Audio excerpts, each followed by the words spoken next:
Hello everyone. Welcome to Horror in Detail. Today we are going to share new Wendigo horror stories. First story, Wendigo. My grandfather told me this story when I was younger. As far as I know, this is the legend his Cheyenne mom told him. This is really the only story he told me that was scary that I can remember. The Wendigo is like the wind. You cannot see it, but you can feel it, even deep in your bones. It can see as well as the eagle, perhaps even better than the eagle. And child, it does not judge. Man, child, woman, good, bad, it will strike. It does not see skin color. Even the white man can fall victim. I hope you never see a man taken by it. It is a frightful sight. When I was a small child, near your own age, I saw a man go crazy. He claims he heard his name, "Oh the wind," and he hid in his home, yelling at the voice to leave. He, who was of a gentle spirit, would yell at anyone who came near. He would curse, kick, cry, and the longer he tried to keep from the voice, the worse it became. The last day he was crying, then rushed out of the home. By this time the wind raged all around our homes, threatening to tear them and us apart. He yelled he was hot, that he was on fire. He ran out of the village, faster than a deer, and then even faster. A few men, my father included, ran after him, following his tracks. When they disappeared, they came back home. The tracks had become longer and longer, as if he was being dragged away. They said they could hear him calling, yelling about the fire, begging to be let go, to be free. And you see, he was dragged. We never could find his body, although a hunter said he had found ashes, not too far from where he last stood. An elder said it was the Wendigo, but he would speak no more of it. And I shall speak of it no more, save for this advice. Child, if you ever hear the wind calling you, run. Do not listen. Run and never stop. It will follow you, and if you stop it will grab you and drag you into the sky. Don't ever stop. Second story. Forest encounter left me scared shitless. Okay, this is something I experienced a few years back. During the summer break, my sister and I were visiting our aunt who lived in the country. Her house is located in a fairly wooded area, but there are several neighbors around. There's a man-made lake about a mile away from my aunt's place, and it is pretty much surrounded by woods. Me and my sister loved to walk around near the lake whenever we visited our aunt, ever since we were small kids. So this time too, we decided to go for a walk. It was about 5 p.m. and the sun was shining brightly. We were told not to walk alone near the lake because there could be wild animals or poachers and whatnot, but we decided that we were old enough to go alone, 15 and 13 years old. So we sneaked out while the adults were chatting in the living room and strolled along the path to the lake. The air is fresh, the sun is bright, and we're feeling like we could take over the world. We were walking along the wooded path to the lake when my phone rang. It was my mom, who was at the aunt's. Because we sneaked out without telling them and we were almost at the lake, I didn't answer it and put the phone into silent mode. Stupid. Yeah, I know. Then we reached the lake, take our shoes and socks off, and dip our feet into the cool water. We talked for some time. Regular teen stuff. I was telling a joke to my sister when this horrible feeling washed over me. It was like I was being watched. I instantly whipped my head around because I thought there was a perv or someone stalking us, but there was no one around. My sister, too, seemed to be spooked by something. She asked me, "Did you feel that?" And I said yes. We sat there for a few minutes, holding each other's hands and hearts in our throats, but nothing happened. The feeling eventually went away, so we brushed it off. After some time, we got bored and decided to search for something to eat. The woods around the lake were practically full of wild berries, so we decided go pick some. I found a nice patch of berries not far from the tree line and we quickly started picking them up and shoved them into our mouths. I had finished half of the berries I had picked when I noticed a really cool bug on a leaf. I wanted to snap a photo of it because I hadn't seen it anywhere else. I searched my pockets for the phone, and it wasn't there.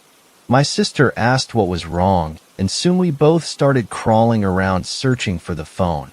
It was a fairly new one and quite expensive, so I absolutely did not want to lose it. "Don't freak out, sis," my sister said. "Let's just give it a ring. If it's nearby, we'd hear it." She took her phone out and called my number. Instantly, my ringing tone starts going off to the left of us. It was near the path we took into the forest and was pretty loud. So I take a step to go and retrieve it, but grabs me by the wrist and stops me. "You turned the silent mode on, didn't you?" she asks with a shaking voice. That's when it dawns upon me. I was 100% sure I turned it on. If the phone is silent, then what the fuck is making the ringing tone? Then we realize that the entire forest is silent other than my ringing tone. Dead fucking silent. M's grip on my wrist tightens. We look at each other with sheer terror in our eyes. Suddenly, the ringing stops. Silence. We waited for another 10 seconds. That's when we heard it. My aunt called out to us from somewhere deep in the woods. "M.T. I'm here." We froze. It sounded like our aunt, but my gut told me that it wasn't. Something was off about it. Like the usual emotions were absent. It was almost mechanical, like someone mimicking something he had heard before. Then the voice called out again. This time, it was definitely wrong. It was closer to an animal trying to speak. I screamed at him, "Run." So we ran. Ran like all hell was loose and fucking demons were driving us out of the woods. During the time we ran, I could hear something following us, hot on our heels. Twigs snapping, leaves crunching, and occasional screeching noises. Almost like a wild cat, but far more sinister. It reeked of evil. We ran past the lake as fast as we could and finally reached the paved road where several vehicles were parked. The woods also ended there. We were out of breath and scared to the core. I turned around to look. There was nothing. Several people gave us concerned looks, but no one asked anything. We walked with a group of folks who were heading in the direction we needed to go. We kept looking around, but the usual sounds were there, like birds singing. When we got home, we were immediately grounded. We were not allowed to go for walks for the rest of the time we stayed there, even with an adult. We didn't protest. Sometime later, I described this encounter to my aunt. She looked at me, her face as white as a sheet of paper, but she didn't say anything. I tried to press her for information, but every time she shook her head and refused to talk about it. Later, I heard their town had a lot of disappearances after our experience, especially kids and homeless people. I don't know if these things are related, but something tells me they are. Both my sister and I get shivers when we talk about it, considering how close we were to getting abducted, or even killed. I now know about crawlers/rakes, and I believe that's what we met. Third story. I used to be a park ranger, and even I don't believe the horror I found in the woods. I'm posting this as a warning. There are things out there that you don't want to know about. Stay away from them. Don't go looking for them. I'll tell you my story in hopes that it will quench your curiosity. It was a night like any other night, at least lately. Out here in the West Virginia Wildlife Preserve, people tend to think that just because they plant some houses that the animals should somehow know and respect boundaries.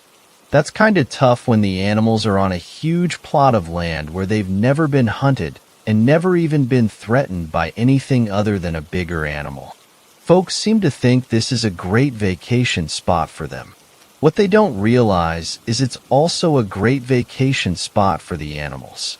I hopped in the company truck and started toward my first destination of the night, An elderly couple had been terrorized by a deer that literally broke in through a sliding glass door.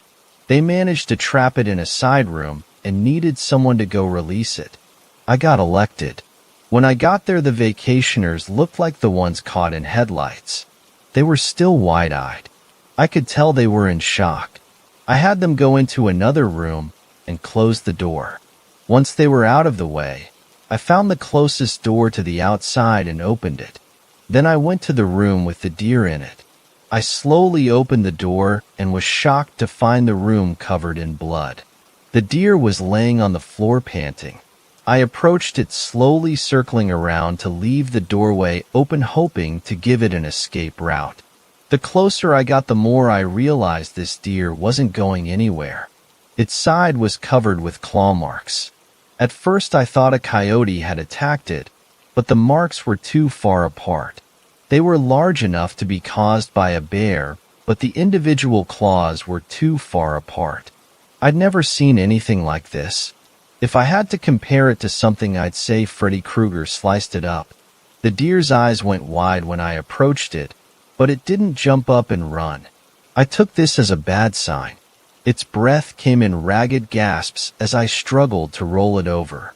Once I did, it was my turn to struggle breathing. Its entire side was torn to shreds, but that wasn't the worst part. There were large chunks that were missing. I examined the wounds and found bite marks where the missing flesh should have been, but the bites were massive. If it wouldn't have challenged the laws of nature as well as my own sanity, I would have said it was bitten by a shark. Blood poured out of the side, and the deer struggled to draw breath. I stood and left the room, leaving the poor creature the dignity of a private death. When I went back in, it was still. I took pictures with my cell phone and tried my best to carry the creature out without making more of a mess. After I got it loaded on the back of my truck, I went back inside and talked to the vacationers. When I opened the door to the room they were in, the woman's eyes grew wide and she started screaming. The man's eyes were the size of saucers as well. I approached them slowly with my arms outstretched to try to calm them down. It seemed to have the opposite effect. They started climbing the furniture and clawing at the walls to get away from me. I decided to back away and give them some room. "What's wrong?" I said. The man pointed a shaky finger at me. "Yo, you're covered in blood," he said. "The deer got you," the woman said. "You've got rabies." "Or worse," the man said, keeping his distance. "I'm sorry, folks," I said. "This is the deer's blood. You killed it just for breaking in?" The woman said. "What? No, it was already injured. I just took it to my truck." The couple seemed to settle down and consider this. "So you don't have rabies?" The man said slowly, looking me up and down. "Or anything else?" "No, ma'am. I'm fine." She took her turn eyeing me up and down. I assumed looking for wounds. Being satisfied, they asked the one question I didn't want to answer. "So what killed the deer?" The man said. "I really don't know," I said truthfully. Having just gotten them calmed down, I didn't want to send them back into a panic. "It was probably just a coyote," I said. "A coyote?" the man said, diving back into the pool of panic. "Or a bear," I said, trying and failing to calm them. "A bear," the woman said, diving in after her husband. "You know, folks, you've had a traumatic night," I said. "I can't tell you what to do, but if I were you, I'd—" "We're leaving," the woman said, dragging her husband out of the room. "That sounds like a good idea," I said. And then, like an idiot, I added, "I hope you enjoyed your stay." They either didn't hear me or ignored me. Either way, it wasn't long until I heard a car start, then roar away from the house. I went back into the room where the deer had been trapped and started working backwards from there, trying to find out what had happened. It wasn't hard to pick up the trail. It had been bleeding badly. Seeing the bites and claw marks made that fairly obvious. I tracked back through the kitchen and out the smashed glass door. Once outside, I turned on my flashlight. The trail was a little harder to follow, but not much. I could still see drops of blood beside its tracks as I followed them back toward the pond behind the house. I approached the pond and saw signs of a struggle. This must have been where the deer was attacked. There were other tracks in with the deers, but they didn't make sense to me. They were large, too large. Their shape was odd as well. If I had to call them anything, I would have called them duck prints. But massive, larger than any duck by many times. A giant duck with shark teeth. I think I'll leave that out of my report. I thought. It suddenly struck me what the tracks were. It was a man with swim fins on his feet. But why? Why go to all that trouble to poach a deer when you can just knock it out with a tranquilizer gun? My mind sent me an answer, but I didn't like it. What if the man is a psychopath, just getting his kicks by killing an animal with his bare hands? I thought about the mental hospital in the neighboring county and wondered if one of their patients had taken an unsanctioned leave of absence and they were trying to keep it quiet. I didn't like that thought one bit. Aside from the fact that it didn't explain the huge bites on the deer, it also meant we had someone who might suddenly get a taste for killing. Doing this to animals was horrible, but what if he decided to go after something bigger? I shot a look at the house, wondering how many vacationers were within a short walk from this spot and how many were armed. As I contemplated the safety of the people in the area, I heard something behind me. I whipped around and shone my light, but saw nothing. I scanned the pond and saw a ripple emanating from the middle. Probably just a fish jumping. I took some more pictures of the struggle area with my phone, then started back toward my truck. I had more calls to answer, and this riddle would have to wait. I drove halfway around the lake, around 3 miles, to the other vacation home where a break-in had been reported. When the woman in her 30s answered the door, she took a step back. "Oh my," she said, looking at the dried blood all over my uniform. "Good evening, ma'am. Sorry about my appearance," I said. "Did you report a break-in?" "Yes, we did. Please come in," she said in a friendly tone, yet gave me a wide berth while closing the door. She led me upstairs to the kitchen. For some reason, I was expecting to find blood all over like with the last house. However, this was a completely different mess. She showed me the door. It had been forced open, but not shattered like the last one. There was only a small amount of glass broken. Then the door latch had been unlocked and the door slid open. There were faint images of my giant duck tracks like the last house. My spine turned to ice. This house was over 3 miles away from the other.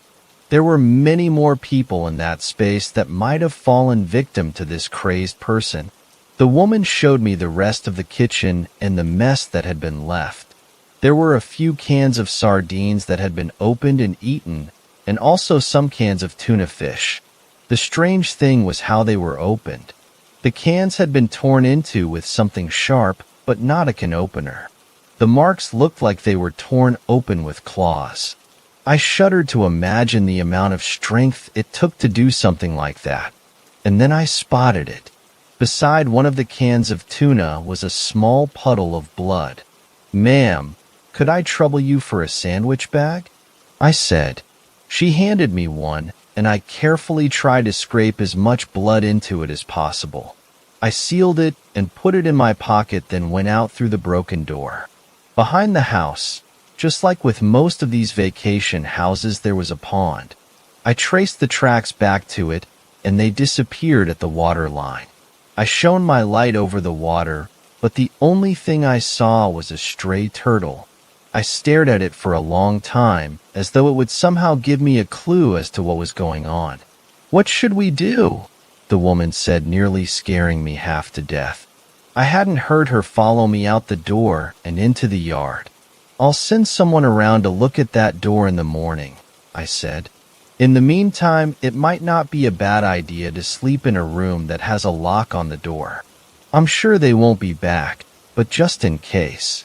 She didn't seem very comforted by that idea, but thanked me as I left.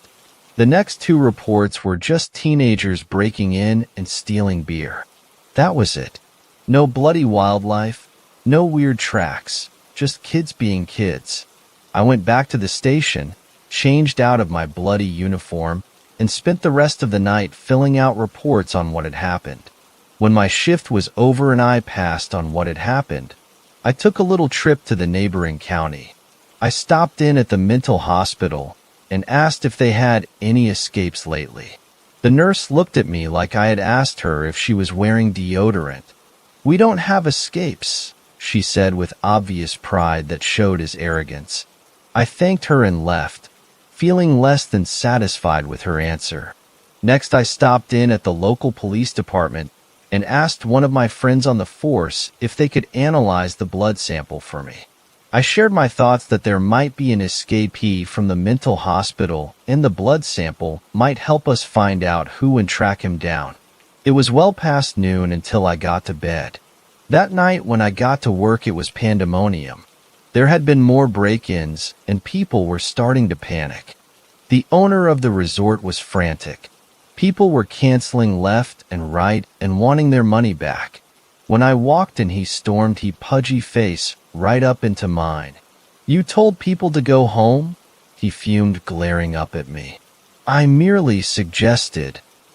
Do you want to pay their rental out of your salary? I work for the state, not you," I said. He turned a deeper shade of red. "Would you rather see people in body bags instead of animals?" I said, "That wouldn't do much for business, now would it?" He turned fire engine red and stormed out mumbling, "We'll see." I investigated 5 break-ins that night. Only 2 of them were legit. The rest seemed like half-hearted attempts to stage a break-in so they could get out of paying for their rental. The 2 real ones shared the same characteristics as before, just enough of a broken window to open the door. The cans of whatever seafood was available. They even got shrimp out of the freezer. Everything about the way the intruder acted pointed to a person. All I needed to know was who. Again, I followed the tracks back to the nearby pond. I stood for a long time studying the surface of the water. I knew these ponds were all designed the same.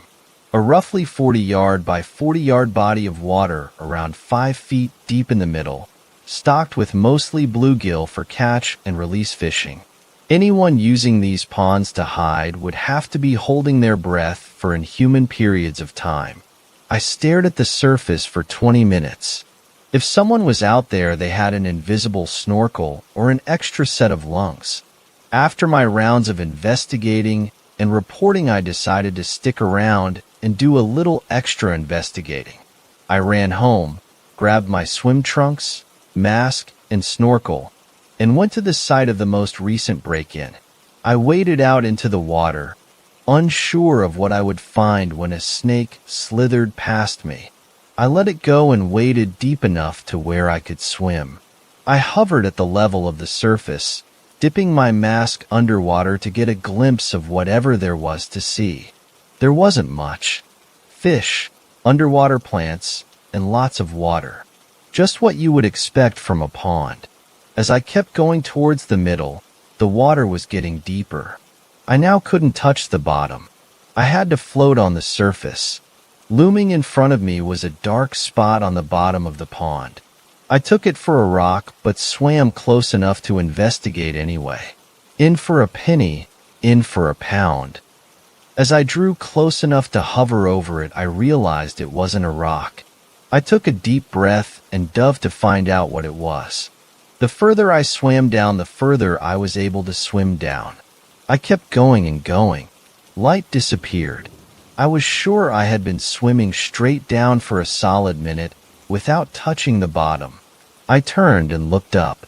The surface of the pond was only a pinprick of light. My lungs screamed at me to turn around. I had no choice but to comply. I clawed at the water in desperation. It seemed like I was swimming in mud, or something was pulling me down, almost like a force or current pushing against me. wanting me to drown before I could fully explore this hidden secret. After what felt like an eternity, I broke the surface of the water and gasped for air. I swam over to the shallows and walked out of the pond. I collapsed on the shore and lay there for a long time trying to regain my breath. As my brain received oxygen, I thought about what had happened and if it had been real, an illusion, or if I had just gotten turned around somehow and stuck at the bottom. I had to find out. I wasted no time driving 2 counties over and renting some dive equipment, along with a light. So armed, I returned to the pond and walked toward the middle again. This time when I dove toward the dark spot, I was able to see exactly what it was. I used the flashlight to examine the darkness. As I swam deeper, the sides closed in on me as if I was swimming down the gullet of some massive fish. I've never been claustrophobic before, but that was rapidly changing. I barely had any room to maneuver as the sides closed in. I contemplated turning around, but there was no room. I could feel myself start to panic. I had to focus to keep my breaths regular. I was very close to a panic attack when suddenly the tunnel opened up again. The sides grew further apart. I checked my watch, and I had been under for 15 minutes. The sides of the tunnel had spread out so far they were barely visible, and I could see a light ahead of me. I swam toward it, desperate to get out of this water. I broke through the surface and looked around. I was in the pond. Somehow I had gotten turned around and was back in the pond. I swam to the side until I could stand and walked out to the shore. Looking around, I made a startling discovery. I was in a pond, the same one as the break-in last night. Somehow there was a hidden tunnel between the 2 ponds. That's how the robber never gets caught. He just swims to the next pond slick as snot. No fas, no más punto. I now knew the how, but I needed to know more. As tempting as it was to swim back through the tunnel, I was still a little shaken and didn't want to risk an underwater panic attack. I walked back to my truck, took off my dive equipment, and drove back to the dive shop. I asked about frequent customers, especially for refilling tanks. They told me they had a few regulars that came in every weekend, but no one new and no one who needed refilled more than once a week. I asked if there were any other dive shops in the area, and they told me the next closest one was over 100 miles away. I went home frustrated. It wasn't making sense. He would need air to swim back and forth through that tunnel, and that was his escape route. I was sure of it. I tried to sleep through the afternoon, but my mind wouldn't let me rest. It was working on the impossible puzzle of how the robber was getting air. I borrowed a couple trail cams and set one up at each pond. I needed to see if he had some new tank system or what. I also wanted to identify him and shut him down fast. I made sure to stay away from those ponds that night so he would feel free to do his thing. In the morning, I gathered the cameras and took them home. I downloaded both memory cards before watching the video. Just as the second download was finished, my phone rang. "Hello?" I said. "Hey, John, it's Steve. I got the results from that blood you gave me the other day." "Great," I said, hitting the play button on my computer. "Were you able to get a match on any hospital records?" "Not exactly." "Why not?"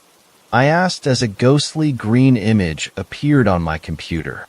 The image was blurred, but it was definitely the size of a man walking upright toward the camera. I clicked to the next slide and froze at what I saw. "Well, the thing is, the blood you gave me came back as reptile DNA. I registered the words he said in my mind, just like I registered the image on my computer screen, but I just couldn't place them in reality." "Are you there?" he said into the phone. "Yes, I'm sorry," I said. "Could you send a copy of your findings to my office?" "Sure, no problem." "Thanks, I appreciate it. You really helped me figure this out." "Anytime," he said cheerfully before hanging up. I hadn't taken my eyes off the computer screen the whole time. No matter how long I stared at it, I couldn't make my mind acknowledge it as real. Standing there, large as life, was not a man in a wetsuit. It was a creature. I could see the wide mouth full of sharp teeth that looked exactly like the bites on the deer. I could see the webbed feet that looked like swim fins, only they had claws sticking out of the front where toes would be. I saw the razor-sharp claws on its webbed hands. It was a full-on nightmare staring me in the face. I sat back and thought for a long time.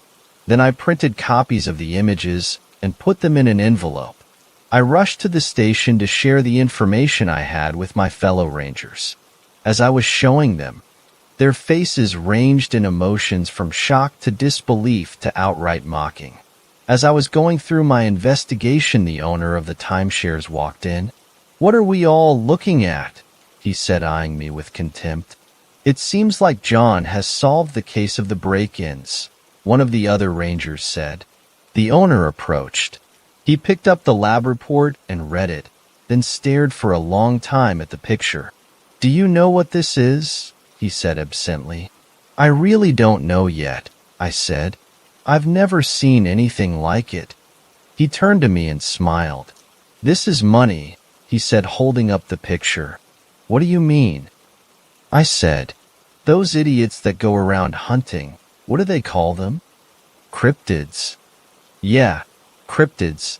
They'll pay through the nose if they think they can find something like this. And then there's the TV shows and merchandising," he said. "You may have saved my financial hide." He beamed at me. "I don't think you understand," I said. "This is a dangerous animal. If you had seen what it did to that deer. So what do you want to do? Hunt it down and kill it? Maybe not kill it, but definitely tranquilize it and take it to a secure location where it can't hurt anyone." "You dumb son of a bitch," he yelled. "I could make a mint. I wouldn't even have to repair those houses. They would all rush in to investigate and leave piles of cash in my bank account. But what about the people?" "Who cares about the people?" he said.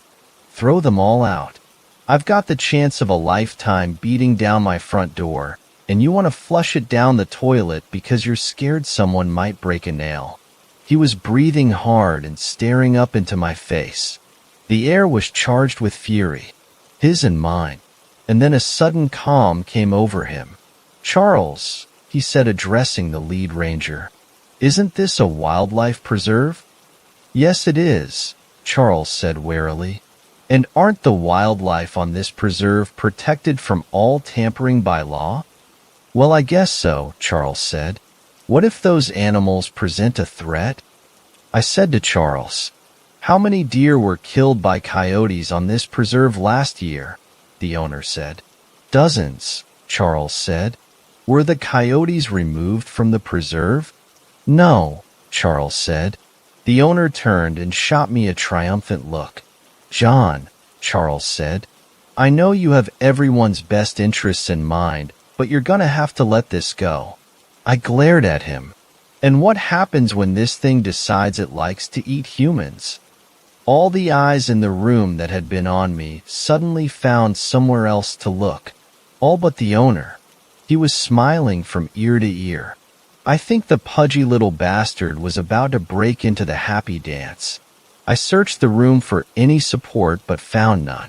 I pulled my badge off my shirt, quietly laid it on the desk, and left. If that was the end of my story, I would say I had failed. I took my pension and rented one of the houses on the preserve. The owner had leaked through social media that a cryptid had been spotted on the preserve. As he had guessed, the cryptid hunters and TV crews came in droves, renting everything in sight. My goal was different. I already knew it existed. I knew how it got around without being detected. I stayed at one of the break-in houses. Every night I took a huge tuna I had bought fresh that morning and laid it out beside the pond. I sat in the dark living room and watched the first night as it approached the fish with more caution than curiosity. After sniffing it for a long time, it grabbed it and dove for the pond. Each night after, I laid out a fish and the creature became less cautious. It was being fed, and the media frenzy was starving. The hunters had found nothing. There were no sightings as long as I fed it. Everyone had their cameras set up. The few that roamed around left me alone when they saw someone in the house. I guess they thought I was another cryptid hunter and respected my privacy. As the number of sightings stayed at 0, they started turning on the owner, calling him a fraud. His reputation plummeted. After a week with no sightings, people started leaving. In desperation, he did the wrong thing. He hired an actor to dress in a creature suit and roam around. Of course, the hunters and shows saw right through this and destroyed what was left of his reputation. I had rented the house for 2 weeks. Between the rent and the fish, my money was running out. I had kept the people safe, but what would happen when I stopped feeding it? I had managed to clear out most of the people so they would be safe. But what about my fellow rangers? What would happen when it became desperate?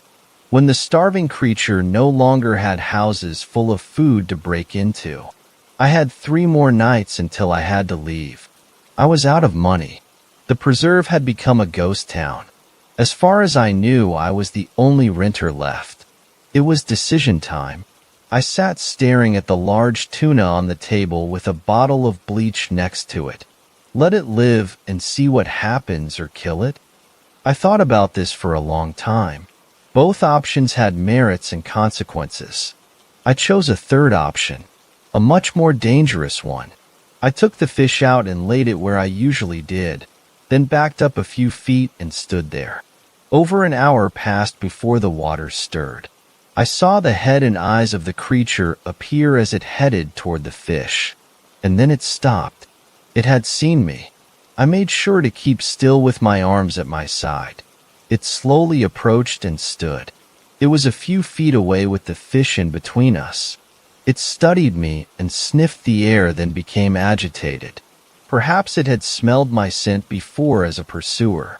It let out a soft hiss but bent down and took the fish, keeping its eyes on me the entire time. Then once it had its meal, it did the most incredible physical display I've ever seen. It leaped 20 feet in the air and landed in a perfect dive right in the middle of the pond, leaving almost no splash. I let out a breath I didn't realize I'd been holding and collapsed to the ground, shaking. Once I had recovered, I went back inside and fell into a fitful sleep. That was only part of my plan. The next night would decide who lived and who died. I did exactly like the night before, minus the fish. The creature approached, stepped up to me, and looked around for the fish. I showed it my empty hands. It sniffed at them and growled, having smelled the scent of fish. It looked at my hands, and I wondered if it was going to bite them off as a substitute. It hissed at me and sniffed my face. I saw it flexing its claws the whole time. I stared into its face, those massive razor-sharp teeth, and swallowed hard. I did all I could to stay still, to show it I wasn't a threat. My heart hammered in my chest. It opened its jaws and showed me those horrible teeth. Its breath was a horrid stench I had never smelled and hoped to never again. I closed my eyes, not knowing if they would ever open. Seconds fell into minutes. I opened my eyes and I was alone. There wasn't even a ripple in the water. I sighed. My decision had been made. It had shown restraint, and I would too. I went back inside, packed, and left. I could only hope and pray that the people that remained, including my former co-workers, would be safe. I went home and slept restlessly. In the morning, there was a report in the newspaper on a break-in at the wildlife preserve. They said the only thing that was taken were cans of tuna fish. I smiled ruefully and wondered how long it would stay that way. If you're reading this, don't go looking for this thing. If you see it, don't tell others about it. Just leave it alone and hope for the best. Fourth story. Something followed me home from the woods. The house I lived in with my dad, stepmom, and stepsister when I was in high school was super haunted. My dad and stepmom recently sold the house. God willing, I'll never have to go back. So I figured it was safe enough to tell some of the stories from my time there. This story is from just a week or two after we moved in. Our house sat on a pretty steep incline. In the back there was room for a concrete patio and a little space for a vegetable garden. Past that, the ground sloped steeply up into very thick woods that were full of oak, birch, and pine trees. The woods were pretty wild, but there was an obvious path that led straight off from our property into the thicket. It ignited my stepsister's curiosity as soon as she saw it. She was a few years younger than me. I think she was about 12 when we moved in, and I would have been 14 or 15. Rita, my stepsister, was on me from the second we moved in to go into the woods with her. I used to go hiking with my dad before he started dating my stepmom, so to her that made me an expert on nature. But the thickness of the underbrush in the woods behind the house really put me off. Eventually, I gave in to Rita's constant wheedling and agreed to explore the woods behind the house. I talked Rita into putting on long pants to protect from brambles, and we set out into the woods. The incline was really steep and only got steeper the further we went in. The weeds and brambles along the forest floor were thick and cloying, clinging to our pants' legs and pricking at our skin even through our jeans. The path we were following was narrow and roamed left to right, seeking the easiest way past trees and bushes. It was probably a path used by deer and foxes, and we struggled to follow it. I remember Rita saying, "This is so cool. It's a for-real forest right behind our house," and trying not to scoff where she could hear or see it. I already felt like I was too old to play around in the woods. Those thoughts aside, I thought it was unwelcoming and king of creepy. Definitely not the kind of place I would have wanted to play even when I was her age. It was quiet in the woods. As we stepped deeper and higher, the incline just kept going up and up. We didn't hear any bird sounds, insects. It seemed like the only sound was what our feet made as they pushed through the underbrush and what the wind made as it blew hot, sticky summer air against our backs. After a few minutes of hard going, the incline started to even out and soon we were walking downward, the forest floor now sloping away down into a valley. "Have you ever been out in the woods like this before?" Rita asked, holding onto the back of my shirt as she cautiously descended down deeper into the woods. She was stepping carefully in my footsteps as she picked her way down. "Not like this," I told her, holding onto a crooked tree as I held a hand out to help her over a fallen log. "We went to public parks mostly. They maintain their forests so they aren't congested like this. Isn't it exciting to have this as our backyard?" she asked with a smile, her hand small and strong in mine as she hauled herself over the tree. "Yeah, it is pretty nice," I agreed, even though I privately thought that the woods were too wild to be much fun to walk in. We had only been hiking for maybe 15 minutes, and I was already starting to breath faster due to the harsh incline. We went a little farther and heard the sound of running water. It was the first sound other than the wind that we had heard since entering the woods. A stream. Rita exclaimed. "Do you think it's at the bottom of the valley?" she asked, excited. "Yeah, probably," I grunted. "But don't rush. You don't want to fall and get hurt in here." I kept a hand out to help her along all the same. The image of her with a twisted ankle or broken leg filled me with anxiety, and I tried to keep a hand on her as she hurried ahead of me. The stream was at the bottom of the valley, a small but fast-moving creek that was perfectly clear. The bottom was covered in a fine silt and tiny rounded stones. Looking close, we saw that there were little minnows swimming at the edges where the current wasn't as fast. We both took off our shoes and socks, rolled up our pant legs, and waded into the water. In the center, it came up to our calves, and the current was swift. The water was blessedly cool and felt great against my feet. Rita was delighted, picking up stones to put in her pockets and watching the little fish swim around her feet and brush against her toes. For the first time since we started to push through the woods, I was happy that Rita had suggested it. This was a great find and was worth the hard work to get to it. Then, seemingly out of the blue, I was struck with this strong feeling that I was being watched. It was bright even that deep in the woods. The air was hot and the wind through the trees was humid. Even so, I got a cold chill that ran down my back, and suddenly my throat and stomach were in knots. There was some part of my brain, like this primal hindbrain, that pricked up and said, "Holy fuck, you are in danger." I froze, barely daring to breathe, and looked around as much as I could without moving my head, and I saw it. I'm still not really sure what it was.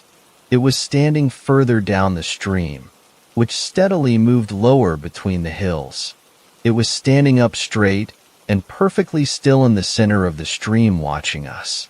Small trees and shrubs grew all along the creek and leaned into the space above it to stretch for sunlight. This made it hard to see the person or figure through them. Their face was obscured by branches and leaves, but I could make out a little of their body, and everything about it made me feel something was wrong down to the marrow in my bones. They were in a human shape, standing up, arms at their sides, their legs straight, knees locked. The water was visibly burbling around their shins, so they were displacing the water. But they were completely black. Not like matte black, like they were painted black or wearing black clothing. Like a complete absence of light and color, as if their shape was punched out of the air around them. I grabbed Rita's arm as she danced past me, probably too hard for someone so much smaller than me. I remember in the corner of my eye I saw her turn to me with a narrow look, like she thought she was going to fight me. Then, she looked where I was looking and saw it. I was able to watch out of the corner of her eye as her body went through the same things mine had. She froze, her eyes went wide, her breathing shallow. Then, I felt her muscles tense and her knees bend. I realized we were like deer who had just spotted a predator. Some part of us realized we were prey, and that the next few seconds would decide if we got out of this or not. With a single shove, I pushed us both into movement. Rita took off up the embankment into the woods with a kind of grace and brutality I didn't realize she was capable of. Without her shoes, she leapt from rock to root to fallen tree like it was something she had done every day for years. Being bigger and bulkier than her, I didn't feel nearly as graceful, but I felt that my panic and the adrenaline pounding between my ears made up for it.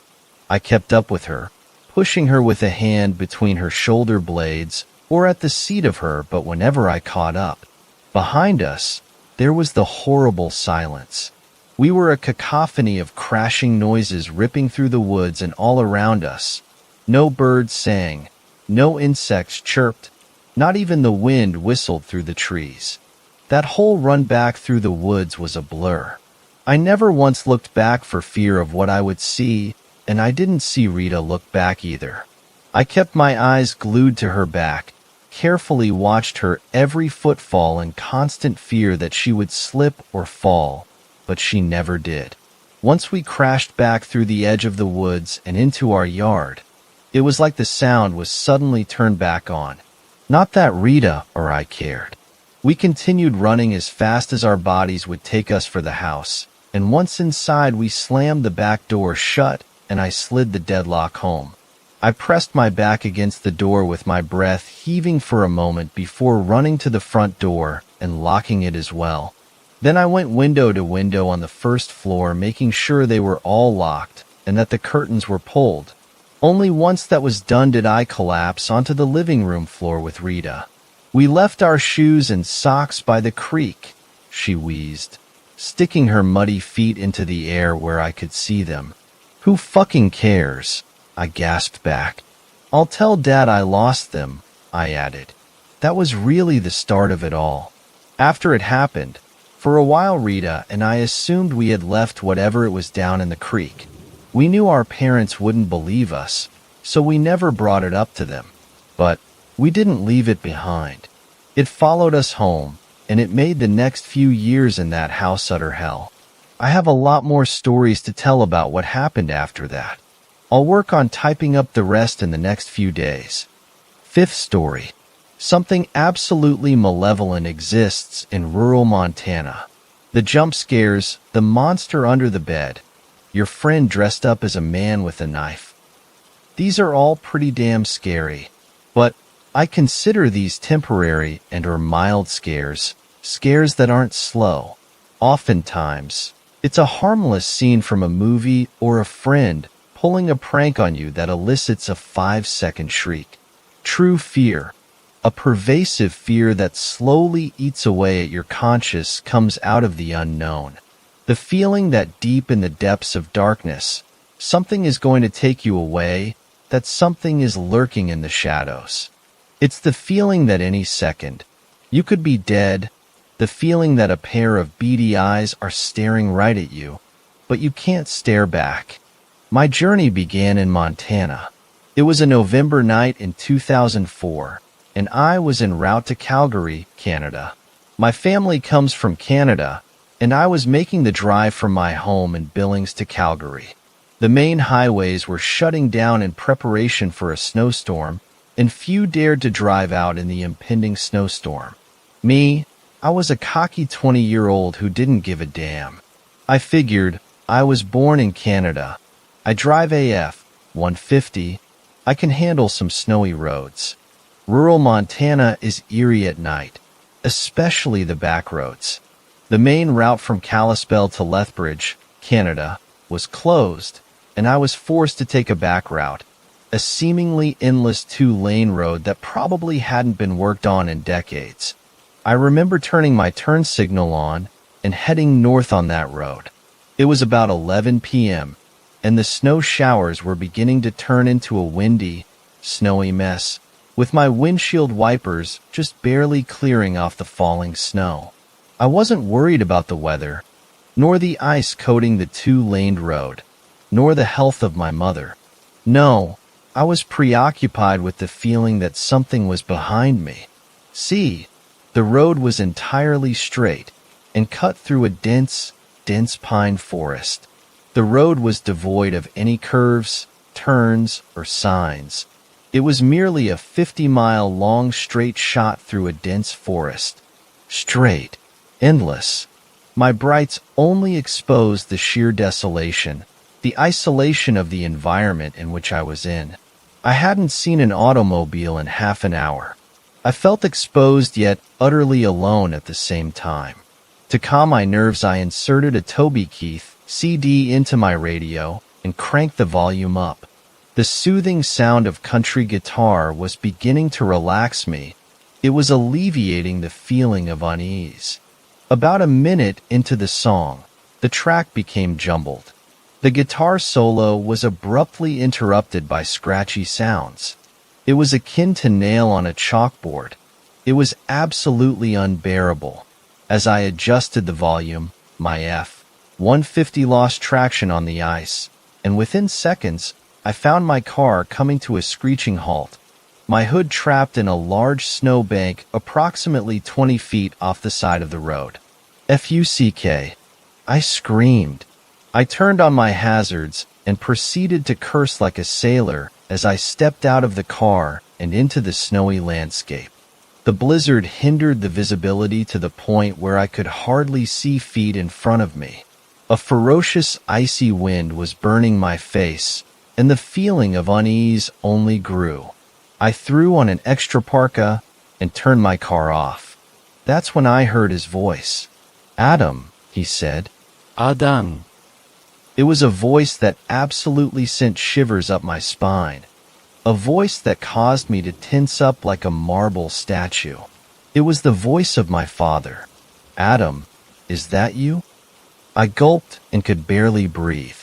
My father was a park ranger in Banff, and then at Glacier National Park when we moved to America. When I was 10 years old, he got lost in a snowstorm, and was never heard from again. His body was never found, and while the police searched for weeks, he was eventually declared dead. I didn't have time to draw parallels between my situation and his situation, and I let emotion overtake me. "Dad," I continued, Dad, I can't see you." "I can see you just fine," it said. "Come a little closer." I froze. The seconds of emotions and adrenaline had abruptly come to a halt. I'm a rational man. My father was dead. He had been dead for 10 years. Something else was going on. "Adam," did I stutter. "Come with me," it said. "Come with me. It's nice and warm where I stand. Come with me." I still couldn't see whatever the fuck was speaking, and I had no time to play games. I hopped in my car and started the ignition. The damn thing wouldn't start. "Adam, your car won't start. It's futile," it said. The voice was distorted this time. It sounded as if my father had the flu, a real deep, raspy voice. Despite the freezing cold, I could feel nervous sweat dripping from my brow. The slow scare I mentioned was sinking in. I couldn't think. My hands shook relentlessly as I tried to start the car. Against my better judgment, I stepped out the pickup truck and ran the opposite direction. I had never run faster in my life. The only force keeping my ass from running out of breath was pure fear and adrenaline. Behind me, I heard it calling my name, its voice becoming more distorted each second. Adam. Adam. Adam. Within minutes, as the snow relentlessly beat down on me, and as the moon became shrouded by pine trees and snow, I found myself in the middle of a pine forest, lost completely. Its voice, however, was slowly disappearing. As it faded into the night, so did my consciousness. The cold had gotten to me, and I hadn't realized it. Before I drifted to an unconscious sleep, I slowly put two and two together. It's November. My dad. November. Snowstorm. Lost forever. Those were my final thoughts before waking up in a Great Falls hospital. Surrounded by doctors, I glanced around me. I was dizzy and dozed in and out of consciousness before finally waking up. I drew a comparison between what happened to my father when I was 10 and the near death I had avoided. I shivered. After minutes of recuperating, the doctor beside my bed explained what had happened. "Mr. Redacted, you are a lucky man.